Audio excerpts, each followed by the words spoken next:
Hello, welcome back, everyone. I was just reminded that we are the only thing that's standing between you guys and dinner, so I'll try to keep it lively and engaging.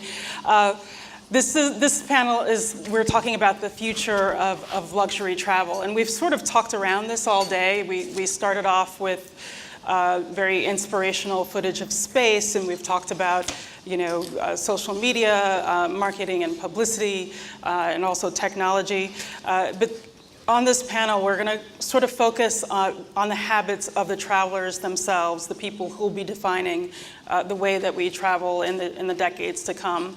I have three wonderful panelists here who have a lot of experience with many generations. Seated next to me is Antoine Chawan. He's the Regional Vice President and General Manager at Four Seasons here in Singapore. So welcome. Thank you. Henry Gray is the Vice President of Operations at Six Senses Hotel, Resorts, and Spas. So welcome, Henry. And over on the end is Sanu Shivdasani. He's the founder and CEO of Soneva. So, all right, this is going to be a question I'm going to ask you first, Sonu, but everyone feel free to chime in. When we talk about younger travelers, I think everyone thinks millennials.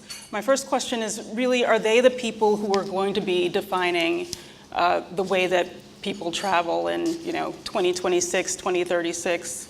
Are they the sort of market that's changing things right now? Right. Well, I mean, obviously they're going to be the people who travel, because in 2026 they'll be a large part of the population.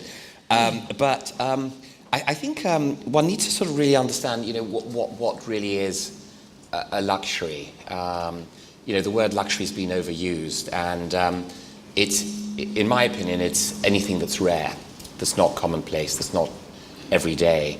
And we've also got to separate and distinguish between, say, an urban corporate experience or an urban leisure experience and, say, a resort leisure experience, which is what we're focused on. So luxury to you is not a price point.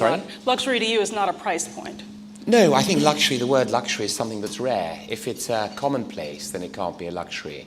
It's something that's new but true, that rings a chord in your heart when you touch it and experience it. So it's something that's new, but at the same time, it just gives you that tingle. And with that in mind, if you think about the context, the leisure traveler in a resort context, I think the modern traveler is going to be more and more concerned about having a contrast to their daily life. So if their daily life is extremely digital, then words like digital detox, I think, will become more relevant. This idea of deconnecting from the day-to-day will also be quite relevant. I think the other factor is that millennials will want to follow brands and companies that have a purpose beyond just enriching shareholders and paying employees a salary. So I think companies having a core purpose that goes beyond just making money and shareholder profits and delivering a salary to employees is going to be quite important. And I think millennials are going to want to follow companies that have meaning, have values and a purpose, and also are genuine and authentic about how they uphold that. So sort of mission focused in a way. Yeah. So and why do you think that is? We were talking a little bit about that, Antoine. Yeah, I mean, it's just to add to that, when you talk about authenticity, it is really because their experiences today are transformational rather than just going into somewhere to have a stay at a resort or at a hotel or travel. There's got to be a part of it has to be learning, has to be something that is unique in the sense that is for them to be able to be attracted to it. So it's about high tech, which is true, but also high touch, and the two of them have to go. You've got to find a good balance in meeting those two so that we're able to offer these services in the way they want to receive them, but at the same time to still have the high touch that is associated with luxury. And to some people, luxury is time. To some people, luxury is something you need, is a learning experience, is something that you can't find anywhere else. The opportunity for the luxury traveler to unplug as well as be plugged in is very important, but they must be able to unplug as well and be able to reconnect with themselves. We believe that wellness is going to be a big component in the future for luxury travel. And so do you see more interest in mission-focused activities and experience among younger travelers already? Is that your experience? Well, we're seeing wellness is becoming well-being, and that's Okay. actually, it's morphing into a totally different direction as well. And the well-being is just about being happy, being comfortable, being healthy, having these amenities that you want to have. And it's not just about going into a strict diet so all these things are evolving in such a way that not only millennials, but people in general, when you travel, you want that. And we talked a little bit about how you connect when you're talking about the Facebook and all the Twitters, et cetera, that instant gratification. There are times when you want to disconnect and you want to be able to do that. And although if we focus on one section, which is the millennials, they want to be connected all the time, but that's not the only person that's traveling today. You've got to look also on how are we influencing those travelers and what are we offering them and who do they influence and how are they being influenced. And I can tell you, I can speak from Four Seasons perspective, we do a lot of that. We have a lot of data that we look at how these people are behaving, and we try to, the high tech as well as the high touch, it's important for them. And when we look at how we communicate with them with the means that are important to them at the various levels, irrespective of the age group, because everybody still travels, and we want to continue to get that message. So how do you see how they're behaving? What do you mean when they're? I'll give you a simple example. In our hotel, if I look at somebody like myself, for example, I would pick up the phone and call to order in-room dining. With the Four Seasons mobile app, which is really a great platform that we have, where you can check in and check out, you order room service, you put your housekeeping preferences on the mobile app, and when you see those folks that are in the hotel, you can tell right away that they're using that platform versus the folks that are just happy to talk to a person. And so this is where I think you have to have a balance. You can't go one way or the other. It depends on what you want to do in the future, what is your brand imperative, and where do you want to be.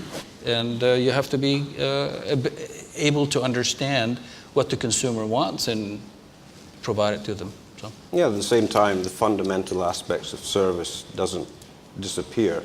You must always have that available to you, and the technology must be controlled. Otherwise, we will lose the soul and the reason for people to travel, which is to connect with people, connect with a different culture, connect with a different society, and get a new experience. I couldn't agree more, because I think if you want people to have a meaningful experience that sort of captures them, how do you say, that makes them stop and think about the experience they've just had, you need to allow them to disconnect. It's this whole concept of suspension of disbelief. So if you look at, say, Shakespeare's plays, like, Midsummer Night's Dream, for example, they had the play within the play. And the idea behind that is to enhance that suspension of disbelief. It's like when you watch a movie in a cinema, or you watch a movie at home.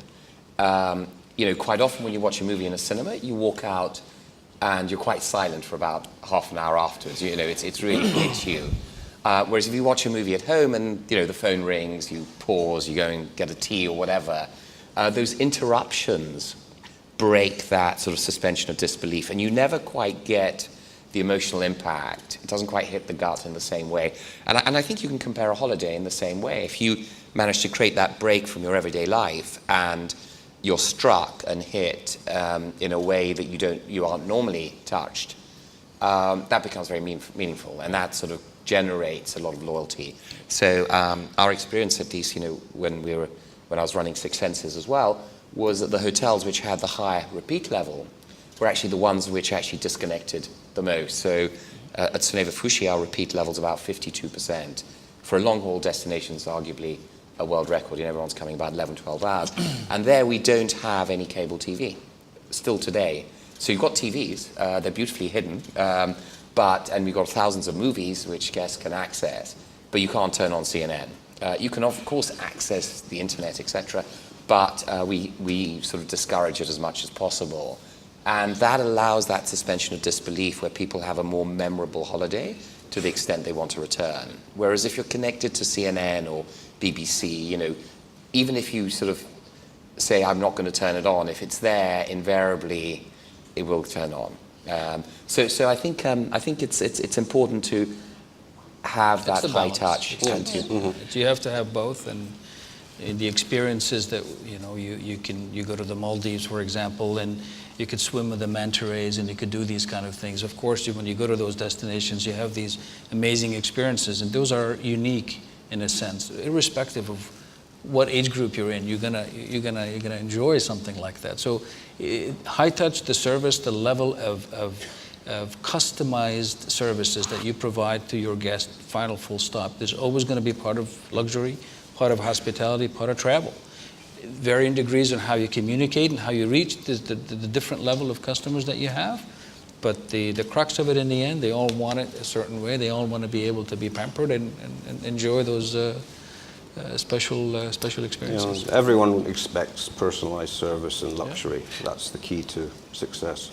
So do they have, I mean, there's some level of continuity is what you're essentially saying, but do they have a different expectation of service? And by younger travelers, I guess we're talking about millennials. But you also have younger. multi-generational travel today. It's not just about the millennials. You also have people that travel, families, 3-generation families that travel together. And with Four Seasons, since 1985, we've seen that happen, and we've added residential components to most of our properties in order to combat that type of phenomenon that's coming up right now, and you could see more and more of that.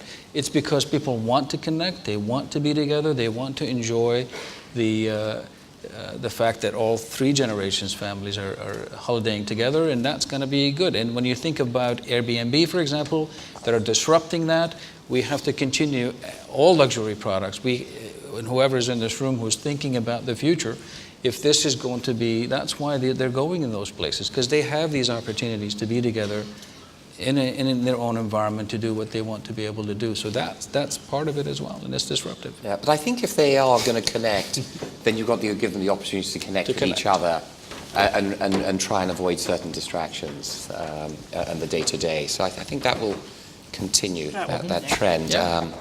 Yeah. As At the same people time, become, millennials are still going to want to connect to their technology. Devices. It's inevitable, so that's very important to have available. So say I'm, a 32-year-old from London, coming to one of your properties for the first time. I mean, and how would the vacation that I want to have differ from the vacation that my mother, who's in her early 60s, want to have? What would you have to offer me that would be different than what you have to offer her? As a 30-year-old, you're part of that group that is very much into the technology, and so you want to have, you want the app, you want that opportunity. Whether you want to engage with a person or not, that's up to you. We shouldn't be the one dictating that or how you behave. But that's just a group of people today, and they'll continue to grow, and there's plenty of them, and they're going to be a major factor in travel as we continue to look at the foreseeable future. However, that's not just about that particular group as well. So if, as a 30-year-old, you want to be able to have experiences. Art is a big part of that. Food and beverage is a big part of that. The experiences that we can provide you, all of those have to come together. But you want to be connected. You want to be able to be influencing others. You want to be able to have your own platform where you can get on there and make your own comments.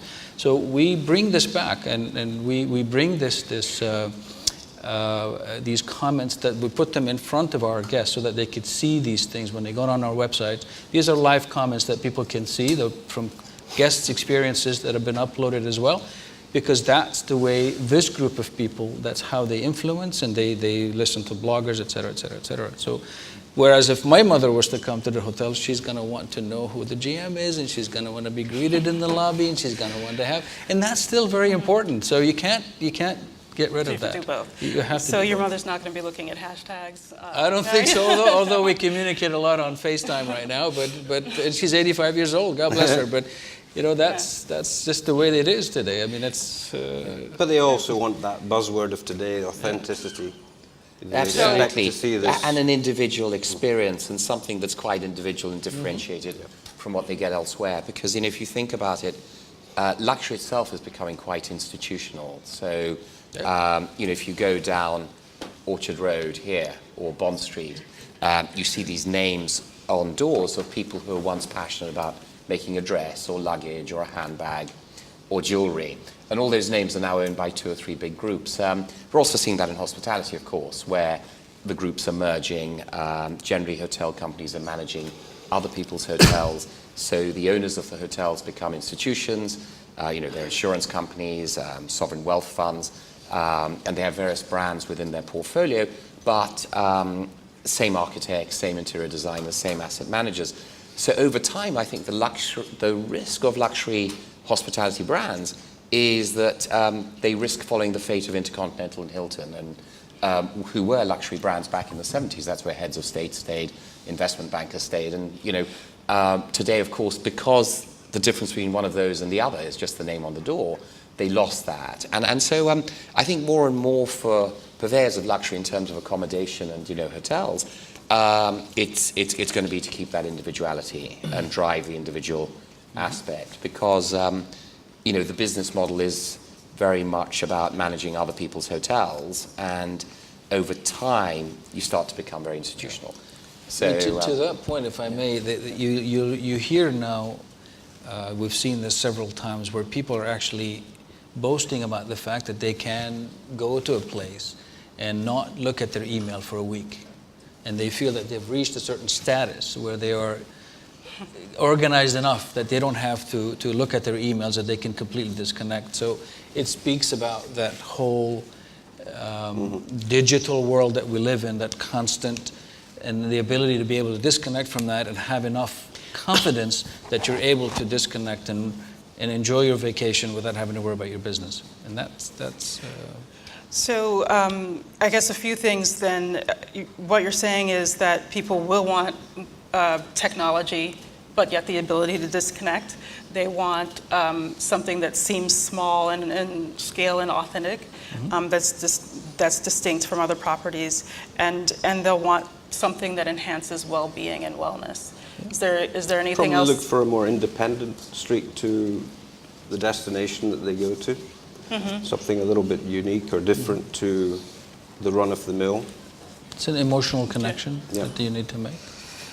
So this 32-year-old from London, the perfect vacation would be, a sort of wellness trip off the beaten path, where they can forget about their phone for a while, but also maybe use it. But also capturing these great moments, these great okay. experiences, putting them on Instagram, sharing them with the world.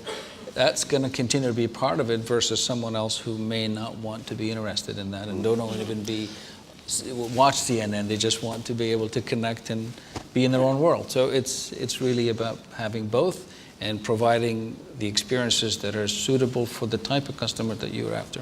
The key is finding that balance.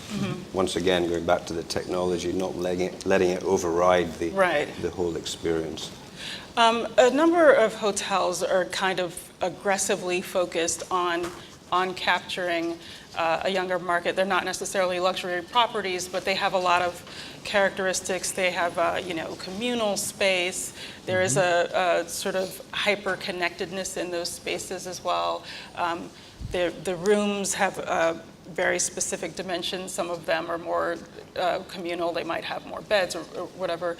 Do you think that any of those will become sort of standard, to have a lobby full of people on laptops? It depends on the context. So obviously, if you're in an urban environment, the lobby is relevant. In a resort context, it may not be. But I think this idea of combining privacy and community. So if you think about it, in an urban context, you have very little privacy. Privacy and space are a huge premium. Historically, the rich were rural, living in the countryside with a lot of fresh air and food and space, whereas today, now they're urban, living in small spaces. Privacy and finding that quiet spot is a challenge. So having big villas where you have the privacy in your villas is important, but I think community is also important, and meeting like-minded people. And that doesn't necessarily have to be orchestrated by having a big lobby. And in a resort context, people aren't going to go at 4 in the afternoon to the lobby.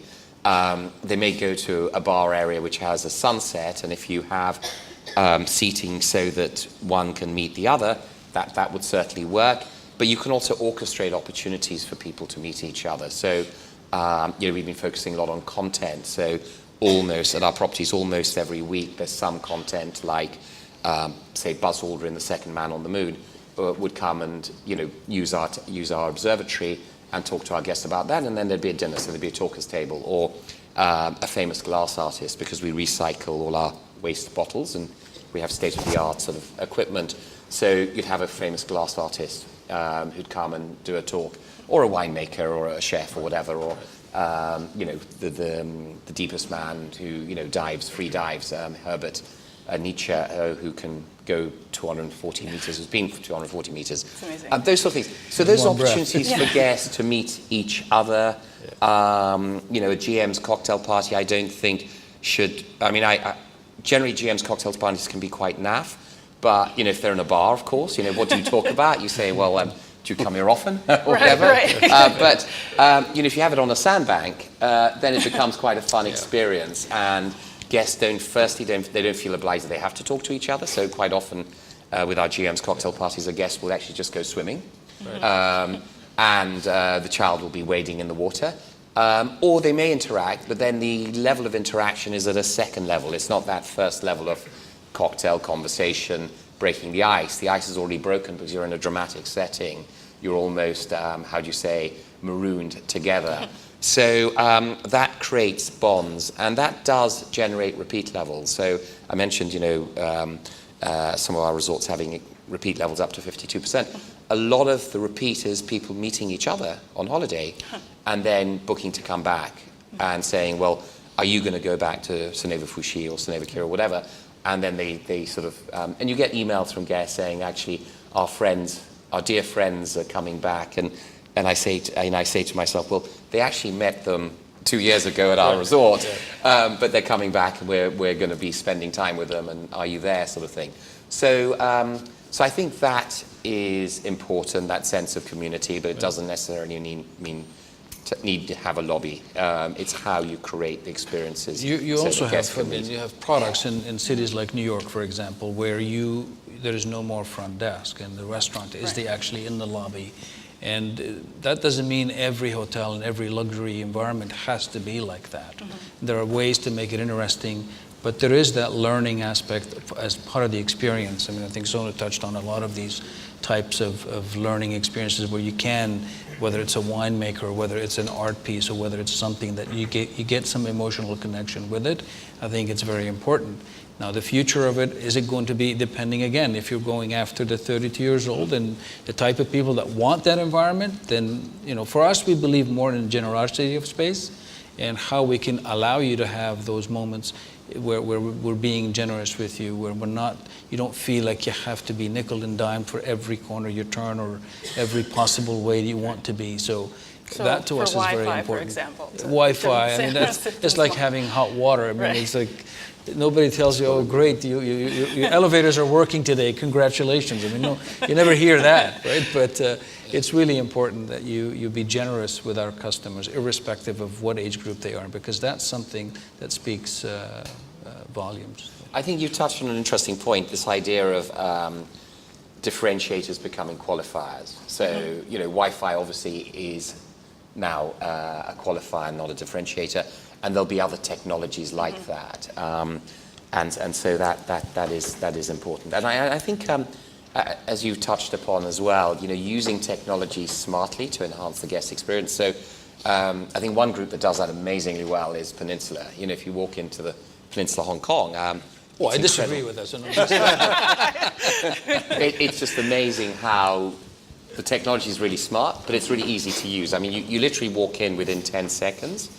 And you can work it all. And I think that's the expectation as well, being able to intuitively work the technology out. If you think about that's the secret of Apple, that's why they've done so well, is you can turn the phone on, there's no guidebook, and you can make it all work. And so I think that's very important. If you think about the simplicity approach of Apple in driving everything to its simplest point, that's going to be quite important. So I've never stayed at the Peninsula in Hong Kong, so what happens? Oh, you haven't? Oh, no. I know. you I missed haven't out. lived. No, it's just Really really. stays at the Four Seasons. Okay. Yeah, exchange cards. Next time you go to Hong Kong, at least you're going to get a free holiday there. No, it's just brilliant. You walk in, you control everything. Do not disturb. You just press a button for privacy on the phone. You don't have to call someone. You press a button to. I think there are about 7 do not disturb buttons in the room. That says a lot, actually, for by each what people want. bedside, by the table, the desk, one by the loo, etc.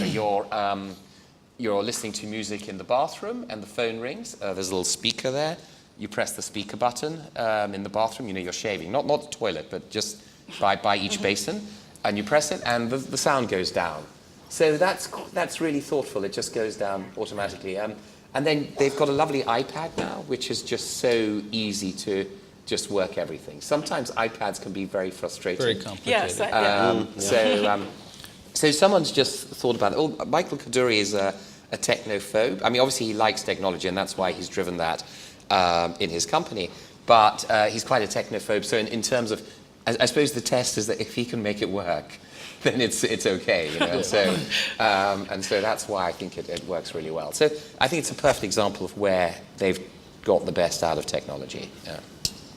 We also feel, going aside from that, wellness will be a very important component going into the future for luxury. Not just wellness from going to the spa, etc., extending it into the food program, the sleep program, giving the opportunity to guests at the resort to find out a new way for their well-being, to improve their well-being, which hopefully they can take home with them and practice at home. Yeah. Right. So, Certainly a learning component that can be offered, and it's very, very rewarding when you see guests who learn how to change their lifestyle. So I remember when at Sunevafushi we opened the first Six Senses spa, actually, back in '95. The dive school was generating 10 times the revenue of the spa. And we used to give guests complimentary hour treatments on arrival just to get the spa going. And it was incredible to see the reactions from some guests who'd never actually been to a spa before. And how you had people who'd arrive down the jetty limping, and after a week they'd be walking quite happily and running. So that sort of thing is important, and best practices to take home, as Henry touched upon, is very relevant. So it sounds like what you're saying, though, is that the younger generation will shift expectations in the travel industry, but you're also fully capable of sort of guiding them, right? Yeah. Is that? well, It's important because they're, well, there are millions, right? I mean, the fundamentals these won't are- change. Yeah. Yeah. Okay. And the youth will be Yeah. led by the fundamentals of hospitality, which hasn't changed for centuries. I think going out of the demographic, going out of the urban the millennial traveller, and just talking about the demographics and how they will impact on travel and tourism. I think there are various factors that one needs to consider. I think there's a growing phenomenon of urban retreats and hotels in cities where a majority of their guests are leisure travellers and no longer corporate travellers. And that's a virtuous circle. And I think what's generating that is the fact that economies are growing quite slowly. So the demand in corporate travel is linked to the growth of the economy. If an economy grows by 2%, then in theory your corporate travel will grow by 2%. And you've had over the last 5 to 10 years a flat economy in most of the developed countries. The worst recession since World War II in most of the OECD. And you've then had a huge improvement in technology, communication technology. So what's happened is the communication technology, in spite of globalization, has led to a halving of the face-to-face. Just because you've got Skype and these conference rooms where you can see someone and almost touch them, and you can share screens, etc. So that's halved the demand at a time when the economy hasn't increased any demand in corporate travel. So that's created a huge vacuum. That vacuum's been filled by the leisure traveller, who then goes out. They start dining out. They go to art, galleries, museums, theatre, And that gives a huge amount of money into the local economy. So you're seeing this in cities like London and Paris and New York, which are just getting richer and richer as destinations to visit, because people are now spending fortunes on restaurants. And, you know, investing in a restaurant is no longer like investing in an option. You know, it's almost like investing in a stock. You can almost guarantee a return. And so people are spending, instead of, you know, £1.5 million, which is, we were shareholders in Zuma, it's a restaurant chain in London, which has grown now globally. Instead of spending £1.5 million on the first Zuma, people are now spending £20 million on the latest Novikov in London. Theatre, you know, more and more money in that. And so that's I think, a really good trend. And so you'll see these urban capitals that are going to become even more attractive destinations to travel for leisure. There'll be more and more hotels catering for that. And there'll be more cash around to pay for it all. So I think that's a demographic trend. I think the other trend we mustn't forget is that by 2020, you have another billion coming in the middle class, upper middle class, super rich. And by 2030, a further billion. That's going to have a huge impact on just demand. In certain places where they all want to go, like London, you can't quadruple Knightsbridge or Mayfair or Saint-Germain. You can't. So either you're going to have wait lists or rates are just going to go through the roof, like you have in certain restaurants, like El Bulli. You know, you have to book many months in advance to get in. So, those are demographic shifts that we need to think about when we're talking about the future of travel, and especially luxury. Do you think people will just look to other destinations then, other urban destinations? Will they kind of vary what, you know, the three cities that they always go to? Again, I mean, you're going to see, it depends on the experiences that they're seeking. And there's always going to be that learning side of it, where you would go somewhere to experience something new and unique. But if you go to London, London's always going to be, it's a great city. There are 10 or 15 cities in the world that will always be Rome, Paris, I mean, New York. It goes without saying. And demand, there's no space anymore. So you just, you know, as Sonu just touched on, it's going to be who's going to get there first and how much are you willing to pay to have that experience. But there'll be others as well, where you can go to different places and still have those experiences that you will never be able to get in a city like a metropolis, like in New York, for example. In the same respect that the destinations of Africa and South America remain relatively untapped. Brazil, I mean, you go South America. So this is the areas which probably have the best opportunity for the future. To answer your question on that, you know, would secondary cities benefit because the primary cities are just so expensive, so full? Yeah. I mean, I suppose it depends very much off the bones that city has. So, for example, if you look at England, Oxford, for example, you know, Manchester perhaps not so much. It may have improved a little bit. Edinburgh. But Edinburgh, Oxford, these are cities which, you know, Oxford has the second most expensive real estate now after London. Really? And there is, again, investment in there in terms of restaurants and creativity. It's not quite the same level as London. So certain secondary cities will benefit, yeah. Look at Barcelona as an example. But it requires a government and a mayor and a consolidated effort. You know, there are various factors that drive that. I have one more question before I kind of turn it over to the audience. What is, we've been sort of vague on the generation we're referring to. I think we don't want to narrow the future of travel as being defined wholly by millennials. Is there anything, though, for that cohort and younger? Is there anything that is sort of just taking the wrong course? Is there anything that, you know, would just really turns these travelers off? Certainly too much technology. Okay, and that turns everybody off, probably. kills the soul of a hotel very quickly and kills the guest's interaction with the community and the culture. That's definitely one area. But I think that group of people will be, I mean, that is just, they will be traveling, I mean, for the next 10, 15 years. What happens beyond that is a different, and you have to look at, if you look at the millennials, what shaped them versus what's shaping the centennials today. Different phenomena that have happened in the past that are shaping these generations and how they will continue to behave in the future. And so if you were born in an era where saving and family and all and technology wasn't even existing, that's going to still affect you and still get you to behave a certain way as you travel. If you're born in a time when technology is about everything, that's still going to be part of your life because that's what you know.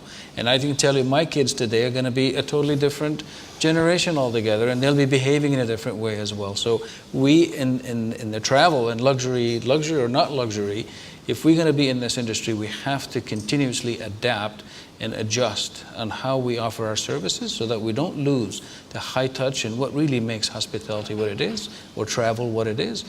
But at the same time, you can't put your head in the sand and say, well, technology is not going to be important.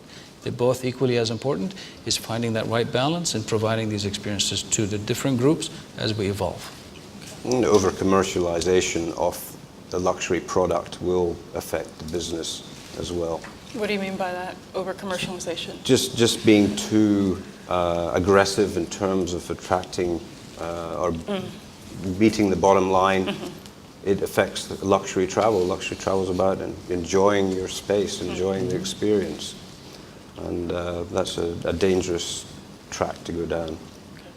I think, I think authenticity is going to be important, and that sort of continuity and that thread, that continuous thread through an experience or an offering. So I think if you break that thread in that you're not genuine about what you do, I think millennials will react in a slightly stronger way to that. Hi, Sonu. Can you elaborate a little bit more on this concept of urban retreat? Who are the customers? Would it be staycationers, or would it be people looking for a different experience? Or perhaps you can elaborate a little bit more. No, it's people going to a city instead of going to a resort environment on a holiday. Sometimes someone might travel for a business meeting, like a board meeting, and they may sort of have a board meeting on the Thursday, but decide to stay Friday to Monday in the city. So I'm seeing that quite a lot with our guests, where they will be doing 1 or 2 long travel holidays to come and visit us, but then they do about 3 or 4 urban holidays, going to other cities, etc., which they might not have done so much in the past because the cities have become more attractive. They've become safer, more experiences, etc. I mean, if you look at New York, you can really enjoy yourself now, and even London. I mean, you would not necessarily have gone on holiday to London back in the 80s or whatever. Whereas today, because of the quality of the experiences, the dining experiences, as I said before, the theatre, the art, the museums, there's just so much more going on that it becomes a very rich weekend. Just to support Sonu's point, Six Senses has just announced their first urban property in New York, in the Chelsea district, which will be obviously an urban experience, an urban retreat for us. And so that creates community and ideas which will be translated from the resort, the more traditional resorts, into the city, will be adopted there. I don't think we can talk about the future of luxury travel without addressing the sharing economy.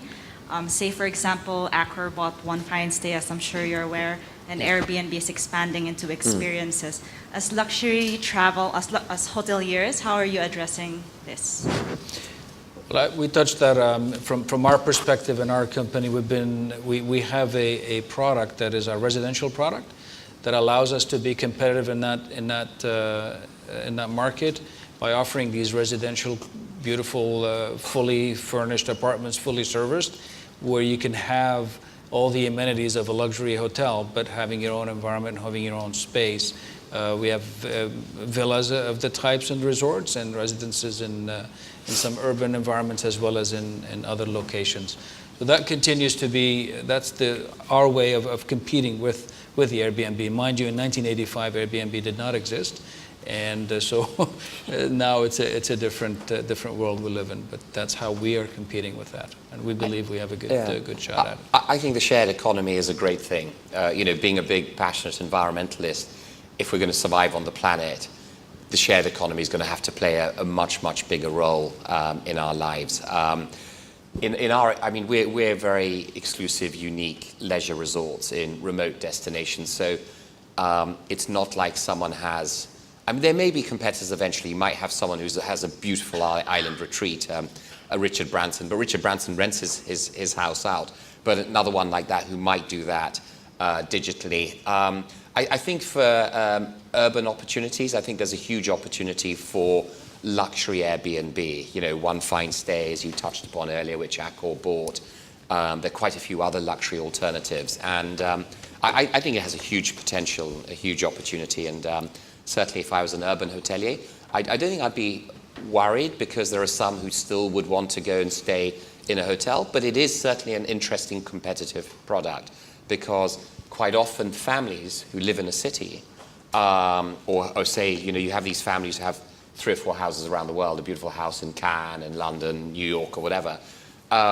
If you can convince, you know, with a whole team of drivers and cooks and maids, etc., that's a very, very personalized experience if they will give up their homes. And for a lot of families who have 4 or 5 homes, and you know, one of the things that frustrates them is the fact that they only end up spending 3 weeks in their home in London or whatever, you know, if they're a New York-based family or whatever. That's an interesting opportunity, especially if they've got their team there looking after the house. They can protect it to some extent. So you might find that could become a very interesting product at the very, very high end. I think there's an opportunity. And generally with shared economy, I think there are a lot of opportunities there. I think the idea of someone owning their car is going to be a foreign concept in sort of even 10 or 20 years' time. In LA, during the rush hour in LA, only 10% of the licensed cars with license plates, actually are on the roads. So that means there are another 90% that are parked somewhere, taking a huge amount of space. So yeah, no, it's a fantastic idea and huge potential in every area. Okay, one more. Yes, my name is Loan Foster. I'm the founder of Journeys to the East, a DMC, luxury DMC based in Vietnam, Hanoi, with offices in Hanoi and Ho Chi Minh City. I don't know if I have a question for Sonu. I don't know if you remember me. You have visited my home in Hanoi, Yes. on the West Lake. Right, yeah. When you just created Soneva and Six Senses. Right, yeah. And you got your first management. The Everson Anna Mandara. Yes, yes, Yeah. So I have read that you have now one owner, one operator, one philosophy, one brand. Yeah. What makes you make the shift? Because we have touched on the DMC's issue this morning about, was that a shift? Is it a shift? So are DMC no more attractive to hotels like you? No, I think perhaps you've misunderstood what we mean by that. I think that the point is that we own and operate our own hotels. I touched upon earlier the fact that most luxury brands are managing other people's hotels, and I think the challenge with that over time is when you have these institutional owners who end up owning the hotels, you know, the big real estate funds, real estate families, you know, insurance companies, etc. What happens is they have lots of brands, but the same architects, interior designers, and so as the operator over time, your brand's being diluted, because you've got an owner who's spending $100 million on a hotel saying, well, I'm investing a lot of money in this hotel. I think it should look a little bit like that, and I think it should feel a bit like that. And I think that policy doesn't really make sense. And over time, you risk the fate of Intercontinental and Hilton, which is exactly what happened. You know, over a period of doing that, managing other people's hotels, the difference between one and the other just became the name on the door, and you can't command a premium if that's your only point of difference. So Soneva's strategy, it's an internal strategy. It's one of our SMAC, smart, methodical, and consistent recipes of the way we do business, and that's by having a controlling stake in every property we own, because that way we won't be able to dilute our brand DNA and have that continuity. So that's what we mean, and we welcome DMCs, so please don't take it the wrong way, and we work very closely with a lot of DMCs. Thanks, guys. Our time is up. I want to thank our panelists for all your insights. We're fully prepared for the future now. Thanks so much. Thank you.